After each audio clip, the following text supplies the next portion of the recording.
सब बाण दे देता, खुद के पास एक बाण नहीं रखता। अरे एक बाण तो रख तो कम से कम। वो समझदार थी, चलाया नहीं।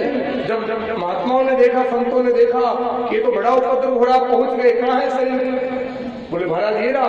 तो मंत्रों के द्वारा उसका मंथन किया, उसका जितना भी पाप था वो एक जगह एकत्रित हो गया। जैसे अपन घी भिगोते हैं ना, जितना भी घी होता है वो एक जगह आ जाता है, तो लोंडा बन जाता है ना। ऐसे ही वो जितना शरीर का पाप था वो एक जगह एकत्रित हुआ और एक पुरुष के रूप में प्रकट हो गया। संतों ने कहा निषद यानी बैठ, पर वो बैठा नहीं, वो तो दौड़ गया और निषद का भ्रष्ट होकर के उसका नाम पड़ गया निषाद, और उसी नाम से एक जाति बन गई निषाद। ये निषाद नाम की जो जाति है ना, ये कहां से उत्पत्ति हुई? बेन के शरीर से, जो अब तक भी चल रही है निषाद। फिर मंथन किया, अब पाप तो पूरा निकल चुका था। जैसे ही दोबारा मंथन हुआ, अत्र तु प्रथमो राज्ञा पुमान प्रथयितायस पृथुर्नाम महाराजो भविष्यति पृथुसवा इयं च सुदती देवी गुणभूषण भूषणा अर्चिर्नाम बलारोहा पृथुमेवा वरुन्धति।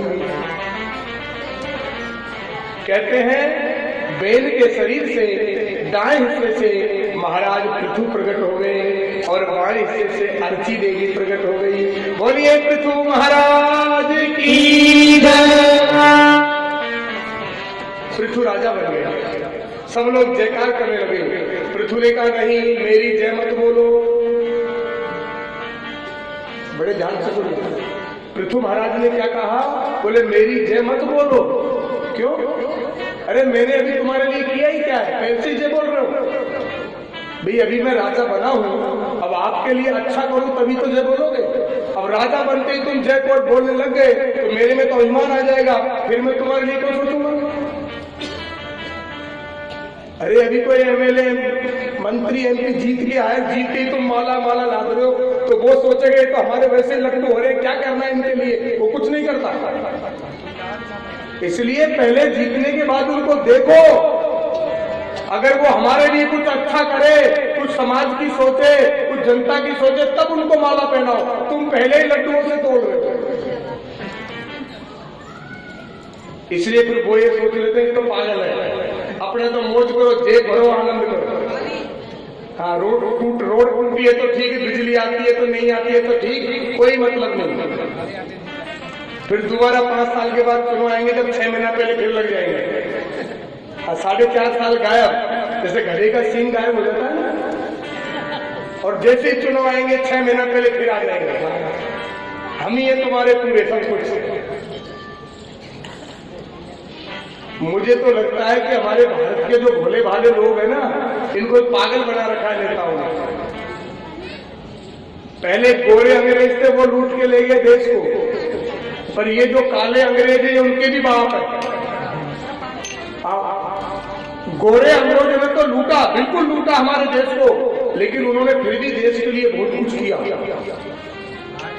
आज इतनी सुविधा है ना, शायद वो नहीं होती। और ये जो काले अंग्रेज है, ये लूटते ही लूटते हैं, कुछ करते ही नहीं। इसलिए इन अंग्रेजों से बच कर हो, इनको माला वाला कम पहनाओ, ज्यादा माला मत पहनाओ। अरे माला ही पहनानी है तो संतों को पहनाओ। एक बात और बता दूं, प्रेम से बोलो जय श्री कृष्णा। पहले क्या होता था?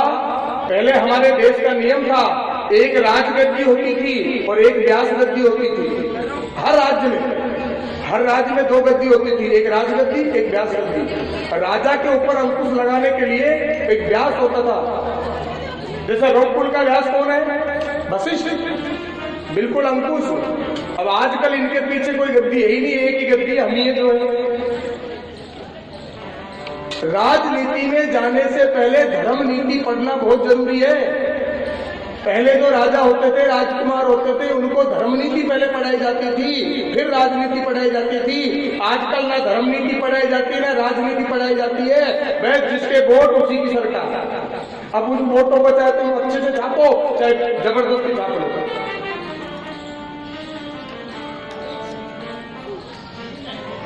इसलिए पृथु महाराज ने कहा मेरी जय मत बोलो, अभी मुझे कुछ करने दो। और हकीकत में पृथु महाराज ने वो किया जो किसी ने नहीं किया। इसका नाम क्या है? भूमि का पृथ्वी। ये पृथु महाराज की वजह से ही पड़ा है। इसका पहले पृथ्वी नाम नहीं था। पृथु महाराज से पहले इसका नाम पृथ्वी नहीं था। क्या नाम था? मेदिनी। इसका पहले नाम, एक नाम है इसका मेदिनी, धरा। ये तो पृथु महाराज के बाद इसका नाम पृथ्वी पड़ा। क्यों पड़ा? क्योंकि पृथु महाराज ने इस पृथ्वी को समतल किया, खेत बनाए, मेड़ बनाई, नगर बसाए, पहाड़ों को एक तरफ रखवाया, रहने खेती करने लोग जमीन बनाई, पृथ्वी का उत्थान किया, इसलिए इसका नाम पृथ्वी पड़ गया। संवर्धन किया पृथ्वी का पृथु महाराज ने। पहले खेत वेत कम थे, नगर कम थे, पहाड़ कंदरा जगह जगह, ऊबड़ खाबड़ ऊंची नीची थी पृथ्वी। ये सब पृथु महाराज ने नगर बसवाए। पहले कंदराओं में रहते थे लोग। पृथु महाराज के बाद ही गांव बनने लगे, पृथु महाराज के बाद ही खेती होने लगी। पहले तो फल फूल ऐसे काम चलता था, इसलिए इसका नाम क्या पड़ गया। लेकिन एक समय पृथु महाराज के राज्य में अकाल पड़ा, और अकाल पड़ा तो ऐसा पड़ा कि प्रजा मरने लगी भूख के मारे। पृथु महाराज ने सोचा ये क्या हो गया। पृथु महाराज ज्ञानी है। पृथु महाराज ने मन में विचार कर लिया कि प्रजा के ऊपर संकट जब आता है जब कहीं राजा का कोई पाप होता है। ये तो कोई मेरे से पाप बन गया, मैं क्या करूं। क्रोध आ गया, धनुष बाण उठा लिया और पृथ्वी को मारने के लिए दौड़े। पृथ्वी, मैंने तेरा इतना भला किया, फिर भी तू मेरी प्रजा का अन्न खा रही है। मेरे किसान जब खेत बोने जाते हैं तू उत्पन्न नहीं करती, उनको खा जाती है। पृथ्वी गाय बन गई, रोने लगी, धनुष बाण देख के डर गई। पृथ्वी ने कहा महाराज मेरा कोई दोष नहीं है, मुझे क्षमा करो, मुझे मत मारो। तो किसका दोष है? बोले आपकी प्रजा का दोष है। प्रजा का दोष? बोले हाँ।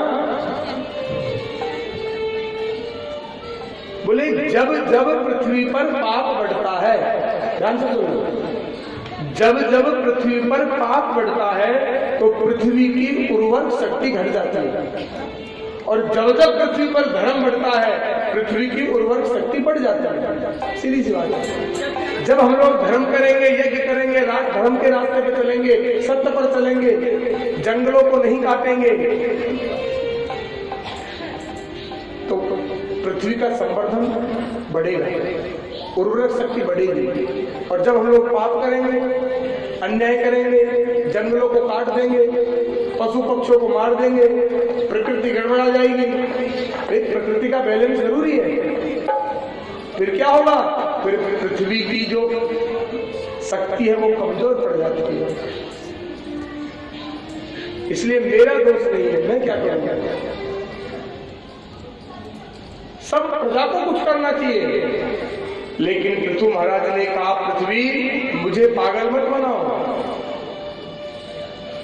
मैंने तो एक दोहा सुन रखा है। क्या?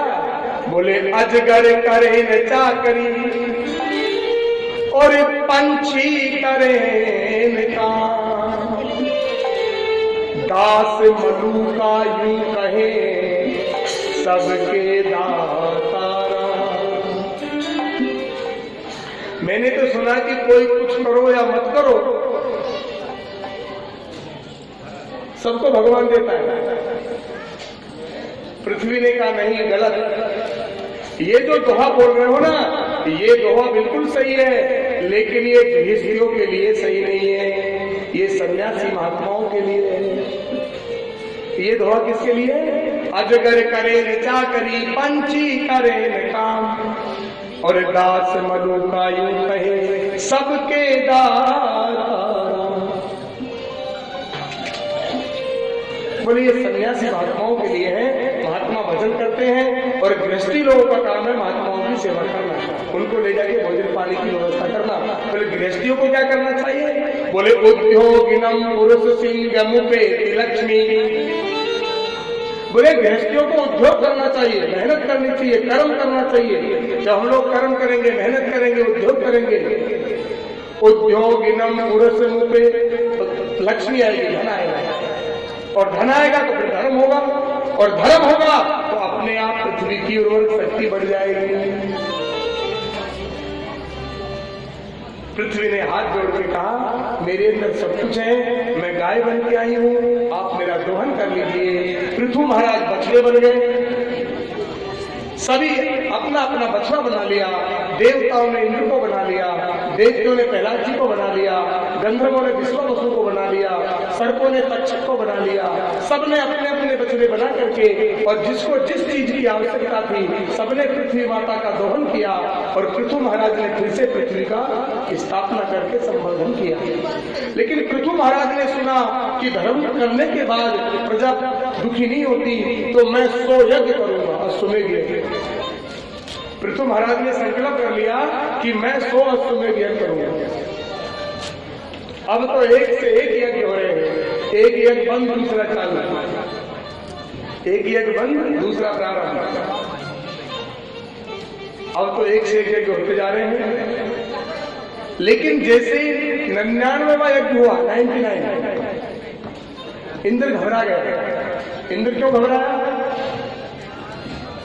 देखो, इंद्र किसी का नाम नहीं है, इंद्र किसी नाम नहीं है, पद है। इंद्र कोई भी बन सकता है, इंद्र आप भी बन सकते हो। बनना आप लोग इंद्र बन सकते हो, कोई बड़ी बात नहीं है। इंद्र बनने के लिए क्या करना होता है? बोले इंद्र बनने के लिए 100 अश्वमेध यज्ञ करने होते हैं। जिसने भी 100 अश्वमेध किए वो इंद्र जरूर बनता है। ये जरूर है कि बेटी चली लाइन लग रही है, अभी वहां नंबर आएगा जब आएगा। अब इंद्र एक बार जरूर बनता है जिसने 100 अश्वमेध किए। इसलिए इंद्र का एक नाम है शतक्रतु। क्या नाम है? इंद्र का एक नाम है शतक्रतु। जो भी 100 अश्वमेध यज्ञ करता है वही जाके इंद्र बनता है। तो जब पृथु महाराज यज्ञ करने लगे, 99 यज्ञ हो गए, उन्होंने इंद्र घबरा गया, अगर इसके 100 हो गए तो ये इंद्र बनेगा, मेरे तो सिंहासन ही छूट जाएगा। उसने क्या किया? उस 99 यज्ञ का घोड़ा ही चुरा दिया कि ना तो घोड़ा रहेगा ना यज्ञ होगा। ब्राह्मण देवताओं से कहा कि तुम हम क्या करें? बोले चिंता क्यों करते हो, हम मंत्र शक्ति के द्वारा अभी इंद्र को स्वा करते हैं, आप क्रोध मत करो। मैंने प्रथम दिन कहा था ना, जो यज्ञ की दीक्षा ले ले, जो अनुष्ठान की दीक्षा ले ले, उस यजमान को क्रोध नहीं करना चाहिए। क्रोध किया तो उसका किया धरा सब नष्ट हो जाता है। इसलिए ब्राह्मण देवता पृथु महाराज से कह रहे हैं, आप क्रोध मत करो, अभी हम मंत्र के द्वारा अभी स्वाहा करते हैं। घबरा गया इंद्र। इनका जो बेटा है पृथुश्रवा, वो गया, इंद्र से युद्ध हुआ, घोड़े को लेके आया, इनका नाम पड़ गया विजिताश्व। अश्व को जीत के लाए, इसके पृथु महाराज के बेटे का नाम क्या पड़ा? विजिताश्व। लेकिन पृथु महाराज ने सोचा कि मेरे यज्ञ करने से अगर इंद्र को कष्ट है तो ऐसा यज्ञ करना बेकार है। हकीकत में हम कोई भी धर्म पुण्य करें तो ये हमेशा ध्यान रहे कि कर तो हम अच्छा रहे, पर हमारे कार्य से किसी पड़ोसी को, किसी व्यक्ति को कष्ट नहीं होना चाहिए। अगर हम यज्ञ कर रहे हैं, भागवत कर रहे हैं, अनुष्ठान कर रहे हैं, पर हमारी वजह से अगर किसी पड़ोसी को कष्ट हो रहा है तो समझ लो तुम्हारा करना बेकार है। इसलिए पृथु महाराज ने कहा, अब मैं 100वां अश्वमेध यज्ञ नहीं करूंगा, यही यज्ञ छोड़ दूंगा। कहते हैं मेरे परमात्मा उनके विचारों से प्रसन्न हो गए और उसी 99वें यज्ञ में भगवान हरि प्रकट हो गए। बोलिए नारायण भगवान की जय। प्रसन्न होकर के कहा, मांगिए क्या मांगना चाहते हो? पृथु महाराज ने क्या मांगा? बोले मुझे कुछ नहीं चाहिए, यदि देना ही चाहते हो तो केवल एक वस्तु दे दो। क्या? बोले इन 2 कानों से कथा सुनते सुनते मेरा मन नहीं भरता, इसलिए आप मुझे हजारों कानों की शक्ति दीजिए जिससे मैं हमेशा आपकी कथा सुनता ही रहूं। हम लोग तो 2 कानों से ही परेशान है कि नहीं?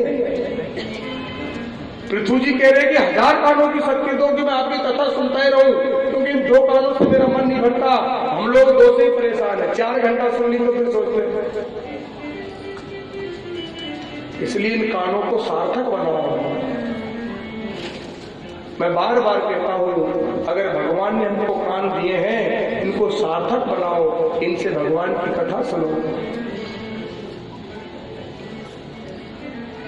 अगर इन कानों से आपने कथा नहीं सुनी, सत्संग नहीं सुना, भगवान के भजन कीर्तन नहीं सुने, तो फिर ये कान नहीं है, फिर तो श्रवण रंध्र नहीं भवन समाना, श्रवण रंध्र नहीं भवन समाना, जिन हरि कथा सुनी नहीं काना, जिन हरि कथा सुनी नहीं काना,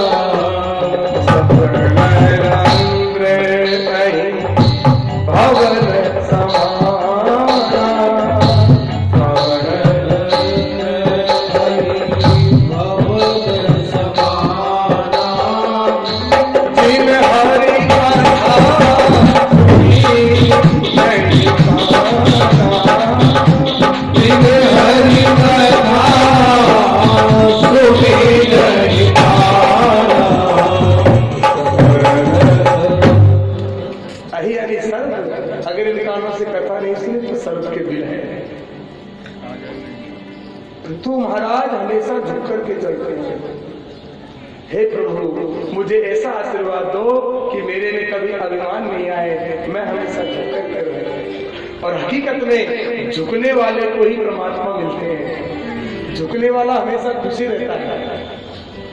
आपने देखा होगा जब नदी में बाढ़ आती है ना, पानी आता है उफान का, आपने देखा होगा किनारे पे जो बड़े बड़े पेड़ खड़े रहते हैं ना, वो उखड़ जाते हैं, पानी से बह जाते हैं, लेकिन वो जो कोमल डूब होती है ना, वो झुक जाती है पानी के। जैसे ही पानी आया डोब झुक जाती है, वो डोब उखड़ती नहीं है, निकलती नहीं वहां से, और बड़े बड़े पेड़ अकड़ के खड़े रहते हैं तो पानी सबको निकाल देता है।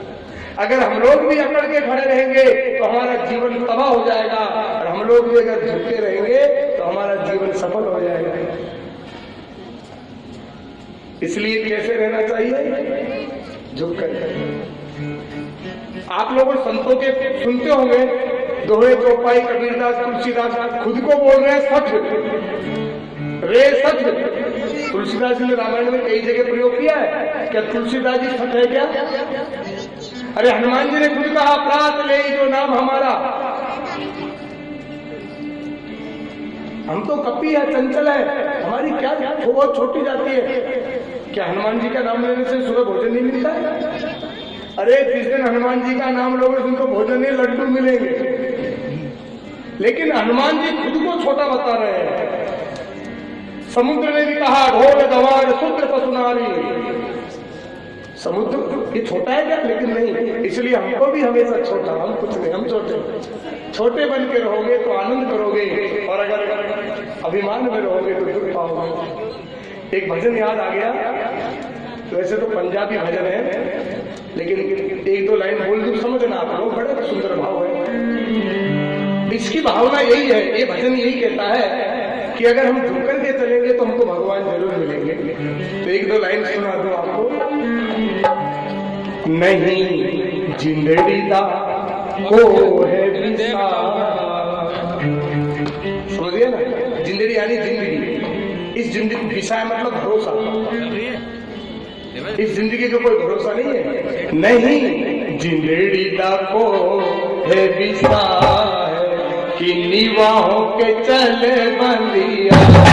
जिंदड़ी दा को है विषय निवाहों के चले बंदिया।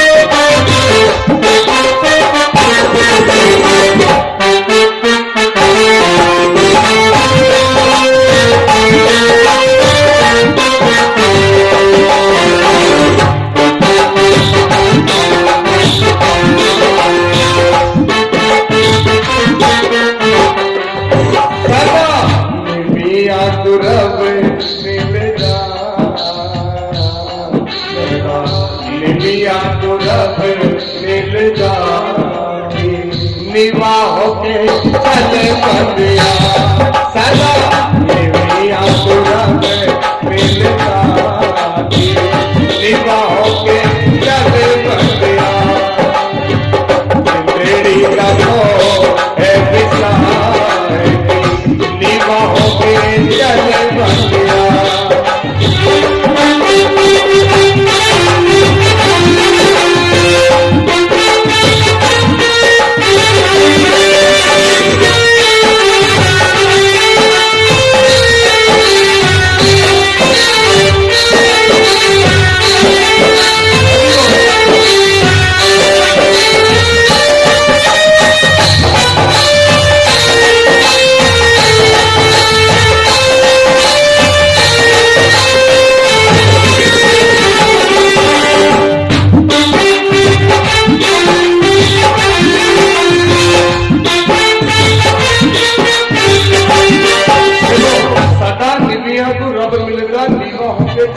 मतलब इसका है सदा निवियानी, जो हमेशा झुककर चलता है उसको नवनवियानी भगवान, उसी को भगवान मिलते हैं। लेकिन हम लोग क्या करते हैं, माया दे गुमान राम नु भुलाई ना, माया के गुमान राम नु भुलाई ना, माया दे गुमान राम नु भुलाई ना, माया के गुमान राम नु भुलाए ना, हीरा दिया जन्म तू मिट्टी में मिलाई ना, हीरा दिया जन्म तू मिट्टी में मिलाई ना, यते नो दिन मिल जा, यते नो दिन मिल जा की निवाह के चल बंदिया सदा निविया तुम्हें मिल जाती, निवाह के चल बंदिया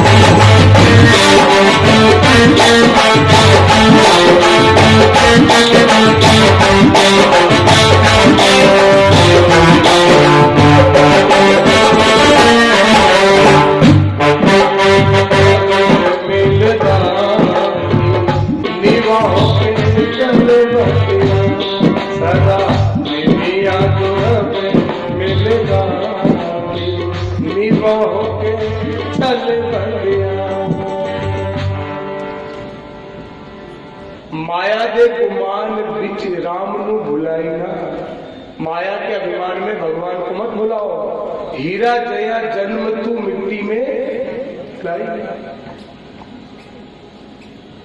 इसलिए हमेशा झटका चलो। पृथु महाराज के बेटा हुए पृथुश्रवा, इसी वंश में एक राजा हुए जिनका नाम है प्राचीन बरही, ये भी बहुत बड़े धर्मात्मा, बहुत बड़े प्रतापी राजा प्राचीन बरही के बारे में कहते हैं, उन्होंने इतने यज्ञ किए, इतने यज्ञ किए कि पूरी पृथ्वी को कुशाओं से भर दिया, डाब से। हम लोग जब यज्ञ करते हैं ना, यज्ञ कुंड बनाते हैं, तो हवन से पहले हवन के चारों तरफ कुशा बिखेरते ना, कुछ कंडिका होती है। तो उन्होंने इतने यज्ञ किए कि पूरी पृथ्वी पे कुंडी कुंड बना के पूरी पृथ्वी को डाब से भर दिया, इतने यज्ञ। अब सोचो कितना बड़ा धर्मात्मा हो गया राजा। लेकिन एक दिन नारद जी आ गए, जैसे नारद जी आए राजा ने प्रणाम किया, सिंहासन पे बिठाया, शरण धोए, प्रणाम करके कहा महाराज जलपान कीजिए।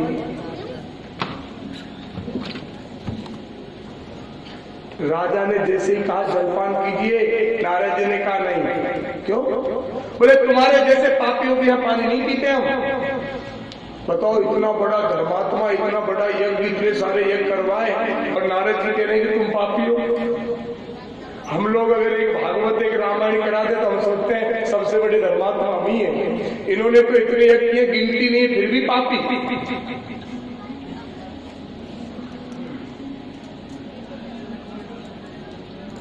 राजा प्राचीन बरेली का महाराज, आप क्या कह रहे हो? मेरी समझ में नहीं आया। बोले समझ में क्या नहीं आया?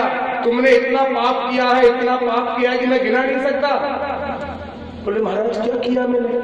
क्या किया? कितने यज्ञ किए? बोले महाराज कोई गिनती नहीं। तो जितने यज्ञ किए उतने पाप। बोले क्यों? बोले आपने हर यज्ञ में एक बलि दी है। हाँ महाराज दिए।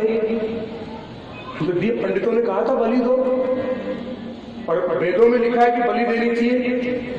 पशुम बलि आलवे, हर यज्ञ में एक पशु की बलि दो। नारद जी ने कहा यही तो बात है। अरे वेद को पढ़ना सरल है, लेकिन उसका अर्थ जानना बहुत कठिन है। एक कहावत है, अगर कोड़ी पतला बांच ले तो फिर पंडित जी को कौन पूछेगा? पंचांग तो बहुत मिल रहे हैं 80-80 रुपए, पढ़ लो आप। लेकिन आजकल तो पंडितों की जरूरत ही नहीं है ना। सब जात कुजात भये मंगता।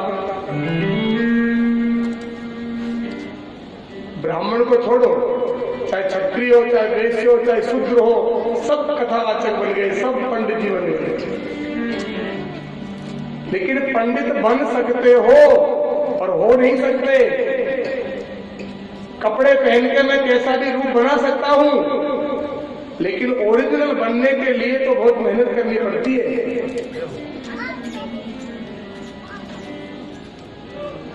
इसलिए जिसका काम जो ही करे तो अच्छा लगता है।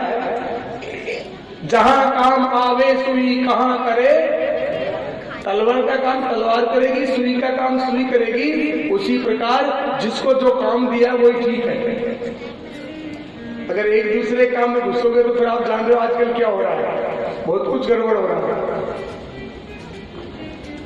नारद जी ने कहा मेरा वेद कभी नहीं कहता कि पशुओं की बलि दो, हमारा वेद तो कहता है अहिंसा परमो धर्म है।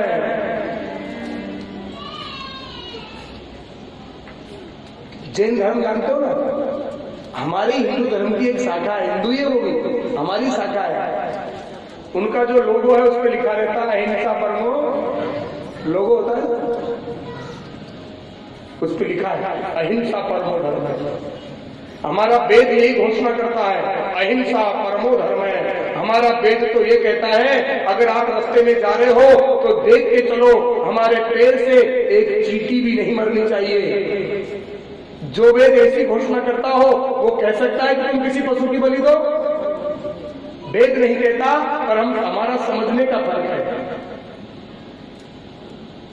बिल्कुल लिखा है वेद में पशुम बलिम आलभेद लिखा है, मैंने पढ़ा है। लेकिन इसका मतलब ये नहीं कि पशु की बलि दो। इसका मतलब क्या है?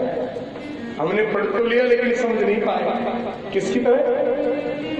एक गांव में ठाकुर साहब रहते थे।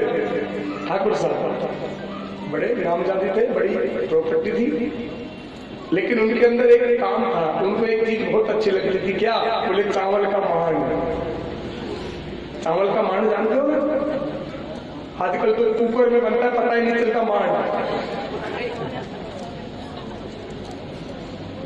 एक बात और बता दूं, कुकर में दाल चावल मत बनाया करें।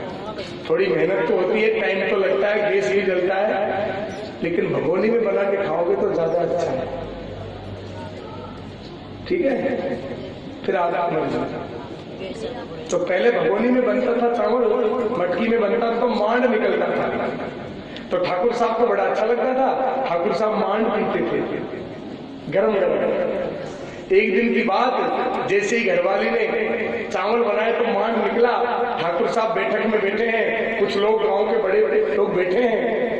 इतने में ठाकुरानी ने अपने बच्चे से कहा जाइए ठाकुर साहब से कहो कि मांड निकला है, पी लें। गरम गरम पीते, ठंडा होगा तो नहीं पिएंगे, बेकार जाएगा। बच्चा दौड़ा दौड़ा गया। बच्चा थोड़ा समझदार था।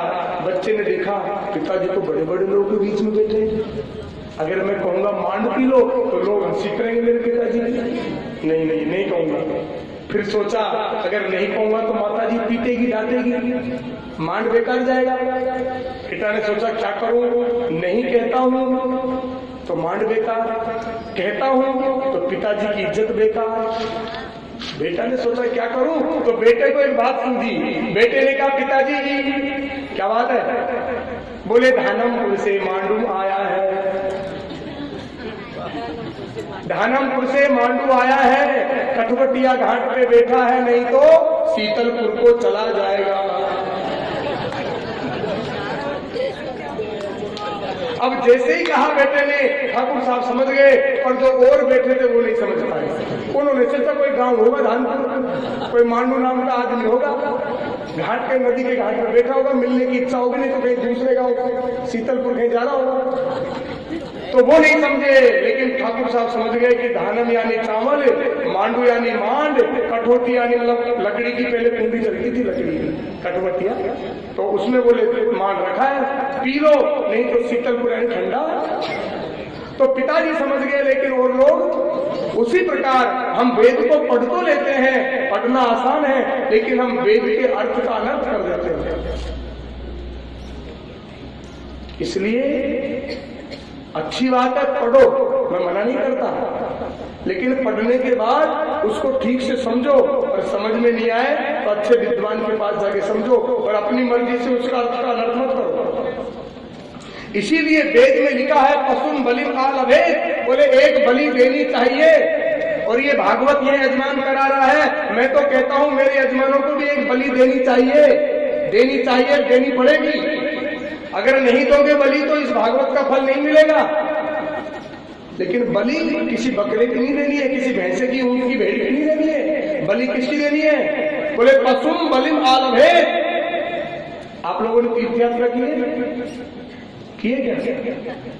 किए तीर्थ यात्रा? नहीं की।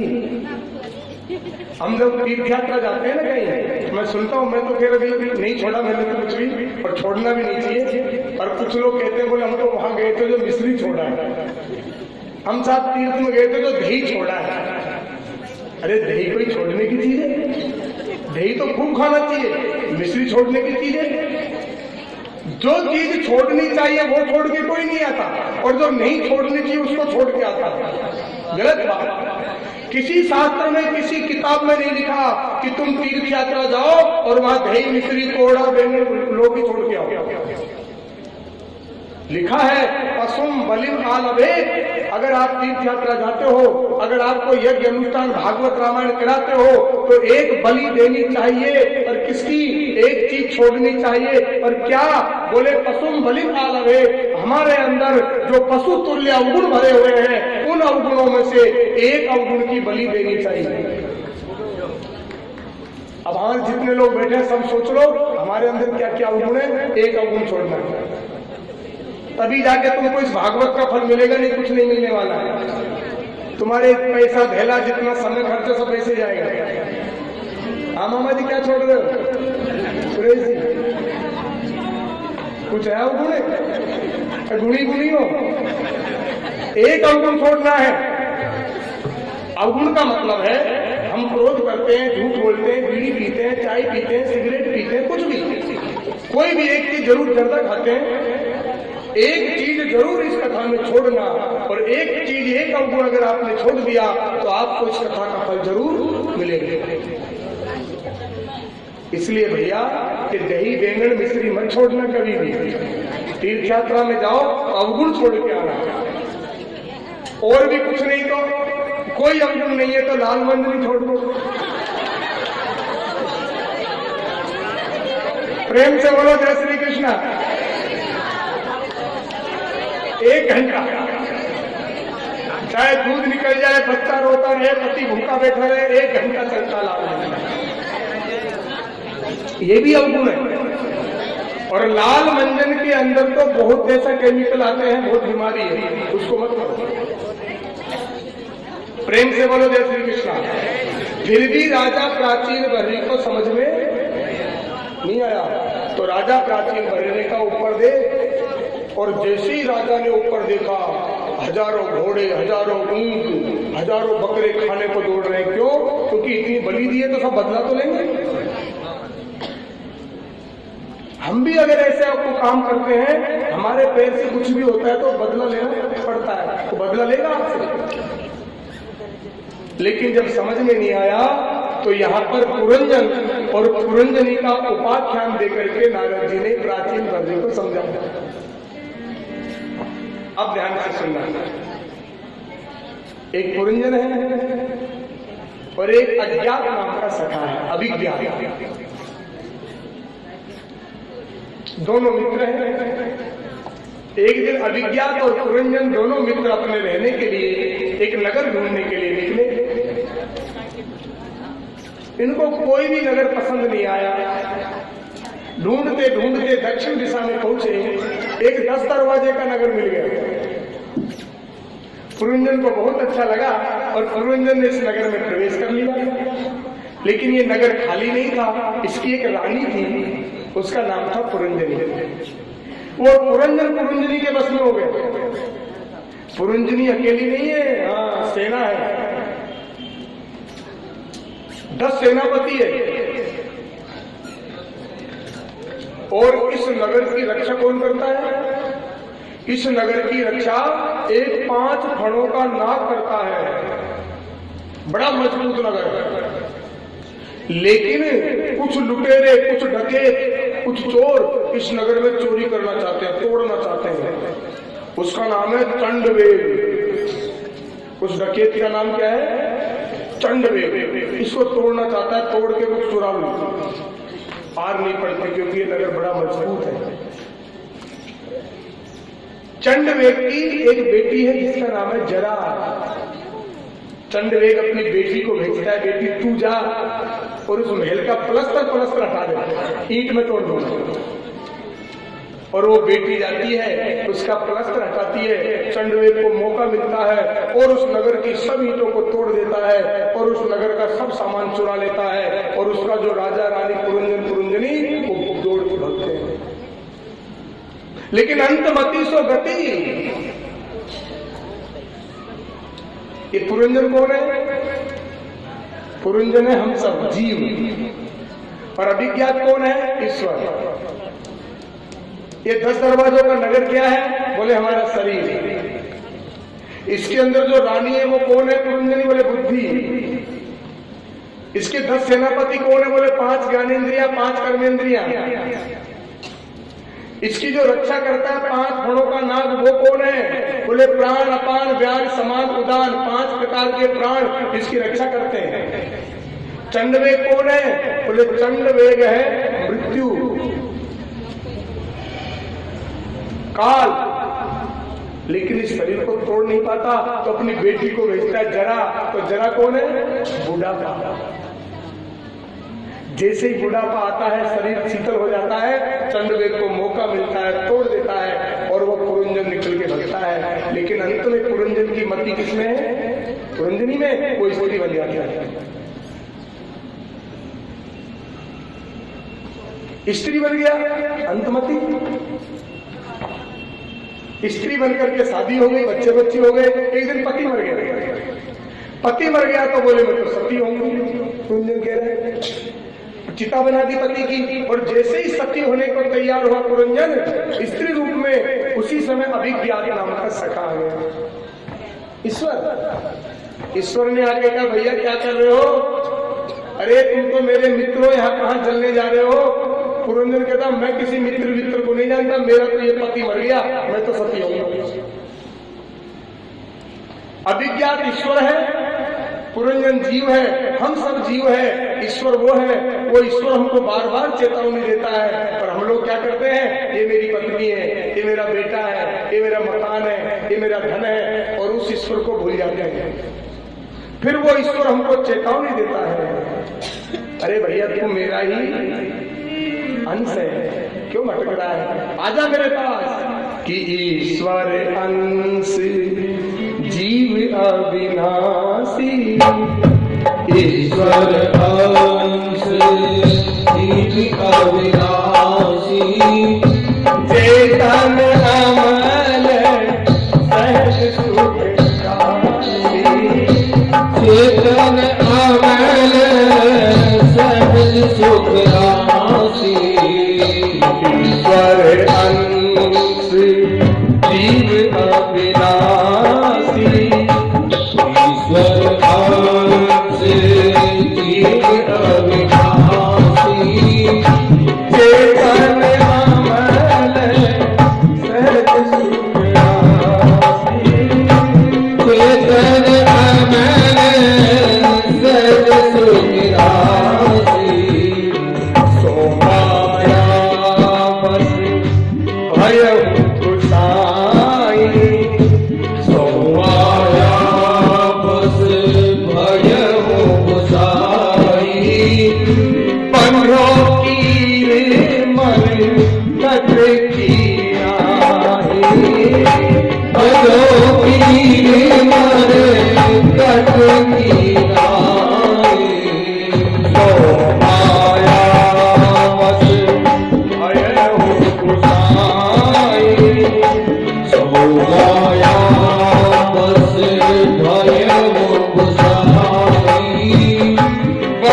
तब जाकर के जीव को ज्ञान आता है।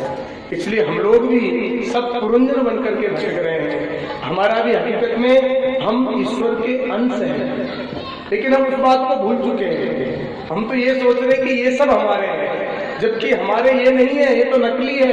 हकीकत में हमारा वो है। लेकिन हम लोगों को अपने असली घर का पता ठिकाना पता ही नहीं है। अरे अभी हमसे कोई पूछे, आपसे कोई पूछे, भैया आप कहाँ रहते हो? आप लोगों ने विवेकानंद जी का नाम सुना है? विवेकानंद जी के गुरु जी कौन है?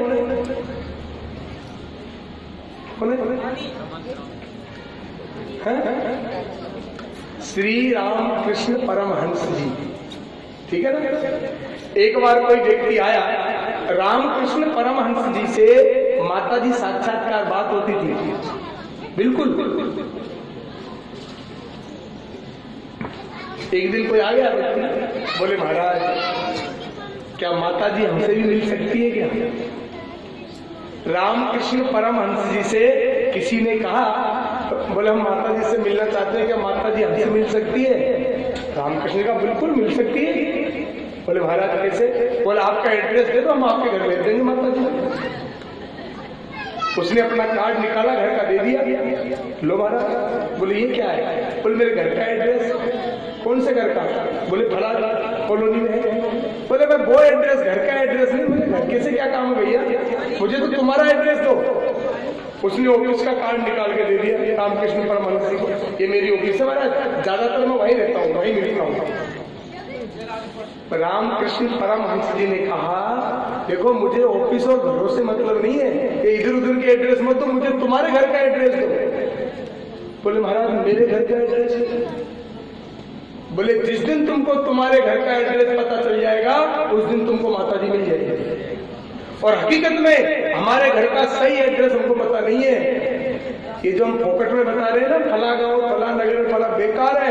हकीकत में इस जीव का असली एड्रेस क्या है? और जिस दिन हम उस एड्रेस को समझ जाएंगे उसी दिन हमको परमात्मा मिल जाएगा। लेकिन हम लोगों को तो उस एड्रेस को जानने की जरूरत ही नहीं है, हम तो इन्हीं एड्रेस में भटक रहे हैं। ये तो भूल गए कि एक दिन जाना है, अब एड्रेस ही पता नहीं तो कैसे जाओगे वहां, फिर भटक के आओगे वापिस। अरे कुंभ का मेला लग रहा था, अब हरिद्वार में लगेगा। कुंभ के मेले में करोड़ों लोग आते हैं, कुंभ के मेले में करोड़ों लोग आते हैं। आप लोगों ने देखा होगा वहां पर वो गुमशुदा का केंद्र बने रहते हैं, कोई खो जाता तो आवाज लगा लगा कहते हैं राम प्यारी जी हमारे केंद्र पे खड़ी है, राम प्रकाश जी जहां कहीं भी हो आ जाए। केंद्र वाले ढूंढ ढूंढ के बताते हैं। अगर उसको सही एड्रेस पता है तो उसको ठिकाने पहुंचा देंगे, नहीं है तो भटकते रहो। अब कुंभ को तो मेला है, वो तो हटेगा, हमेशा थोड़ा रहता है। उसी प्रकार ये भी एक मेला है संसार, और यहाँ पर वो केंद्र कौन से है? बोलिए कथा प्रवचन सत्संग, ये केंद्र है रास्ता बताने का। इसमें आओ, अपना एड्रेस लो और जाओ। अगर एड्रेस सही पता नहीं किया तो फिर वापस भटको, और फिर वापस आओ, और फिर वापस जाओ। और अगर आपको अपना सही एड्रेस मिल गया तो फिर दोबारा आपको आने की जरूरत यहाँ नहीं है। पुनरपि जननम पुनरपि मरणम पुनरपि जननी जठरे। इसलिए अब भगवान ने आपको जिंदगी दी है, जीवन दिया है, मनुष्य बनाया है। कोई भरोसा नहीं कब यहाँ से जाना पड़े, तो जाने से पहले ही अपना एड्रेस पक्का कर लो। किसी ने कहा ना क्या भरोसा है इस जिंदगी का,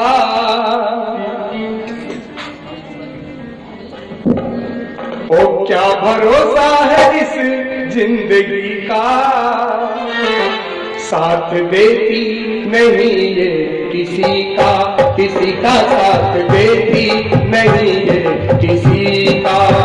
क्या भरोसा है इस जिंदगी का, क्या भरोसा है इस जिंदगी का, साथ देती नहीं है किसी का, साथ देती नहीं है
चलते समा बुझ जाएगी चलते चलते और दम निकल जाएगा आदमी का, दम निकल जाएगा आदमी का साथ देती नहीं किसी का, किसी का साथ देती नहीं है किसी का। क्या भरोसा है इस जिंदगी का, क्या भरोसा है जिंदगी का साथ देती नहीं है किसी का, किसी का साथ देती नहीं है किसी का।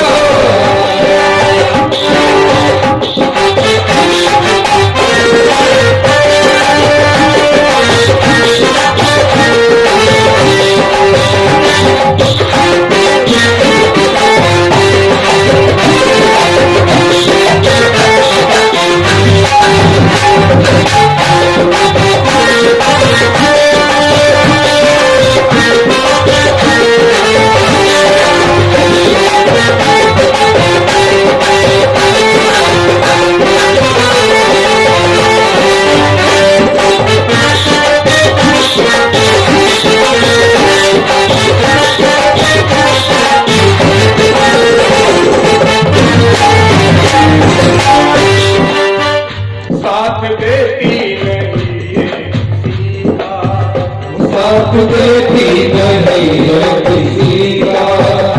हम रहे ना मोहब्बत रहेगी, अब रहेगा मोहब्बत रहेगी, दास्तां अपनी दुनिया रहेगी, जाएगी आस्था अपनी दुनिया रहेगी। अरे हम रहे ना मोहब्बत रहेगी, अब रहेगा मोहब्बत रहेगी, दास्तां अपनी दुनिया रहेगी, जाएगी आस्था अपनी दुनिया रहेगी। और नाम रह जाएगा, नाम रह जाएगा आदमी का, साथ देती नहीं है किसी का, किसी का साथ देती नहीं है किसी का। क्या भरोसा है इस जिंदगी का, क्या भरोसा है इस जिंदगी का, साथ देती नहीं है किसी का साथ देती नहीं है किसी का।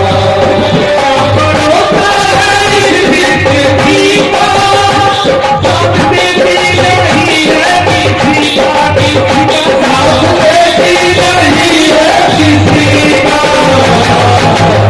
क्या भरोसा है इस जिंदगी का, क्या भरोसा है इस जिंदगी का, साथ देती नहीं है किसी का, साथ देती नहीं है किसी का।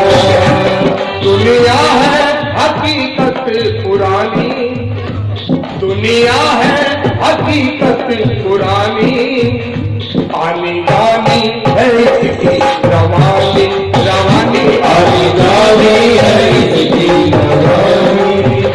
दुनिया है हकीकत पुरानी, दुनिया है हकीकत पुरानी, आनी जानी है इसकी रवानी, रवानी आनी जानी है इसकी रवानी।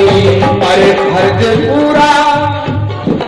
पूरा करो बंदगी का, फर्ज पूरा